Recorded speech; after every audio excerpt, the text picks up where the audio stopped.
Intelligence मालूमात के बावजूद अमेरिका और कनाडा सिर्फ अलहदगी पसंद रहनुमा का कत्ल रोकने में नाकाम क्यों हुए? इस हवाले से अमरीकी प्रोसिक्यूटर का कहना है कि इन्होंने अमेरिका और कनाडा में कम से कम 4 सिख अलहदगी पसंद रहनुमाओं को कत्ल करने के मुबैना मंसूबे में एक इंडियन बाशिंदे पर फर्द जुर्म आयद की है। उधर व्हाइट हाउस में कौमी सलामती के तर्जुमान ने इंडिया को इलाकाई शराकतदार कहते हुए इन इल्जामात को संजीदा करार दिया है। इन इल्जामात की कड़ियाँ इस साल कनाडा में सिख कैनेडियन शहरी के कत्ल के साथ भी जोड़ी गई हैं। इस सारी सूरत हाल में ये सवाल भी किया जा रहा है कि इस शहरी के कत्ल से पहले अमेरिका को इस मंसूबे के बारे में क्या मालूमात थीं। चेक रिपब्लिक में अमरीकी दरखास्त पर गिरफ्तार इंडियन शहरी निखिल गुप्ता पर इल्जाम है कि उन्होंने एक अमरीकी शहरी को कत्ल करने का मंसूबा बनाया। बताया जा रहा है कि उनका निशाना कैनेडियन दोहरी शहरियत के हामिल गुरपतवंत सिंह पन्नू थे। इस साल सितंबर में कनाडा के वजीर आजम जस्टिन ट्रूडो ने कैनेडियन शहरी और सिख अलहदगी पसंद रहनुमा हरदीप सिंह निज्जर के कत्ल में इंडियन हुकूमत के मुलविस होने का इल्जाम लगाया था, जिसकी इंडिया ने तरदीद की थी।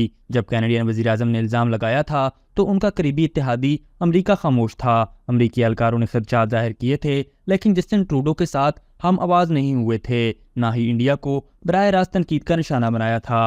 अब हमें ये पता है कि इंडिया में होने वाली G20 सरबराही कॉन्फ्रेंस के बाद जब कनाडा के वज़ीर आज़म ने अवामी सतह पर यह इल्ज़ाम लगाया था तो उससे कई हफ्ते कबल अमरीकी हुकाम को इस मंसूबे से मुंसलिक तहकीकात का इल्म था।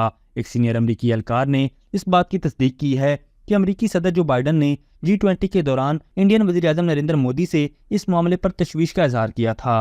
अमरीकी प्रोसिक्यूटर्स ने इस मंसूबे के हदफ का नाम जाहिर नहीं किया, ताहम अमरीकी मीडिया के मुताबिक ये मुबैना मंसूबा अमरीकी और कैनेडियन दोहरी शख्सियत के हामिल गुरपतवंत सिंह पन्नू के कत्ल का था, जो अमेरिका में कायम सिख अलहदगी पसंद गिरोह के रुकन हैं और सिखों की तहरीक सिख फॉर जस्टिस के मरकजी रहनुमा हैं। पन्नू ने इस मुबैना मंसूबे पर गुफ्तगू करते हुए कहा कि क्या इंडिया सरहद पर दहशतगर्दी इस्तेमाल करने के नताइज के लिए तैयार है। उन्होंने मजीद कहा कि जो भी मेरे कत्ल की कोशिश कर रहा था, चाहे उसमें इंडियन सिफारतकार या इंडियन रॉ इंटेलिजेंस के एजेंट्स थे, उन्हें कानून का सामना करना पड़ेगा। सिख बरादरी इंडिया में एक अक़लियत है जो उसकी आबादी का 2% हिस्सा है। उसके बाद गिरोह खालिस्तान तहरीक का हिस्सा हैं जो इंडिया में अलग मुल्क का मुतालबा करते हैं। 1980 की दिहाई में एक मुसल्लह बगावत के साथ इस मुतालबे ने शिद्दत इख्तियार की थी, जिसे बाद में कुचल दिया गया था और इससे हजारों हलाकतें हुई थीं। ताहम बैरून मुल्क सिख बरादरी के कुछ गिरोह आज भी खालिस्तान तहरीक का हिस्सा हैं। अमेरिका में इस मुबैना कत्ल के मंसूबे से कबल कनाडा के वज़ीर आज़म जस्टिन ट्रूडो ने बगैर जाहिर किए मुसद्दका शवाहिद की तरफ इशारा किया था, जो जून के दौरान ब्रिटिश कोलंबिया में सिख रहनुमा के कत्ल को इंडियन हुकूमत से जोड़ते हैं।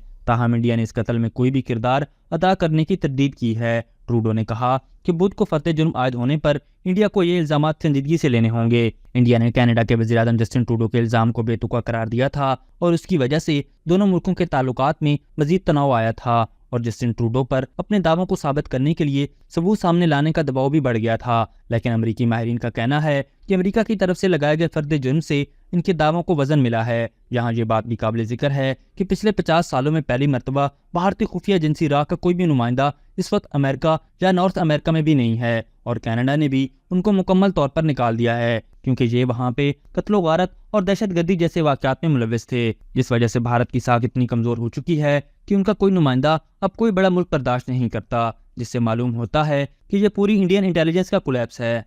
अभी तक के लिए सिर्फ इतना ही। मजीद दिलचस्प और ताज़ा तरीन खबरों से आगाह रहने के लिए हमारे चैनल इस्लामाबाद इंसाइडर को सब्सक्राइब करना मत भूलिए। और अगर हमारी ये वीडियो आपको अच्छी लगी है तो इसे लाइक कर दें और अपनी कीमती राय का इजहार नीचे दिए गए कमेंट सेक्शन में ज़रूर करें।